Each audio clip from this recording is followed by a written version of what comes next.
बिस्मिल्लाहिर्रहमानिर्रहीम।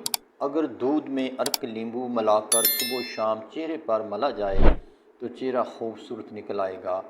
अगर फल वगैरह खाने के बाद खाया जाए तो दांतों पर मैल नहीं जमती। अगर मुंह में कोई ज़ख़म ना हो और मुंह से बदबू आए तो समझ लीजिए कि मैदे में कुछ खराबी है। मोटापा दूर करने के लिए शहद और गर्म पानी मिलाकर पीने से जिस्म की बढ़ती हुई चर्बी दूर हो जाती है और इंसान दुबला पतला हो जाता है।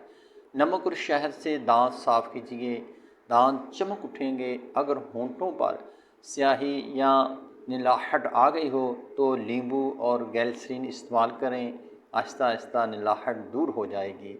अगर कूहनी पर मैल जम गई हो तो नींबू काट कर इसके आधे हिस्से में कूहनी रख कर नींबू को घुमाएं तो तमाम मैल कूहनी पर आ जाएगी और कूहनी बिल्कुल साफ़ हो जाएगी। अगर आपके चेहरे पर कील मुहासबे निकल आए हैं तो आप 1 औंस ग्लिसरीन लेकर इसमें 2 अदद नींबू निचोड़ लीजिए और चेहरे पर रोज़ाना मलें, फ़ायदा पहुँचेगा। हाथ वगैरह जल जाए तो चूने के पानी में शक्कर घोलकर जले हुए मकाम पर लगाने से फ़ौरन आराम आ जाएगा। अगर कान में पानी चला जाए तो प्याज के अर्क की 2-4 बूंदें कान में डाल दें, दर्द दूर हो जाएगा। बकरी का दूध बुखार के मरीज़ों के लिए बहुत फ़ायदेमंद है। अगर बुखार तेज़ हो तो बकरी का दूध हाथ पाँव और सर पर मलने से बुखार फ़ौरन उतर जाएगा।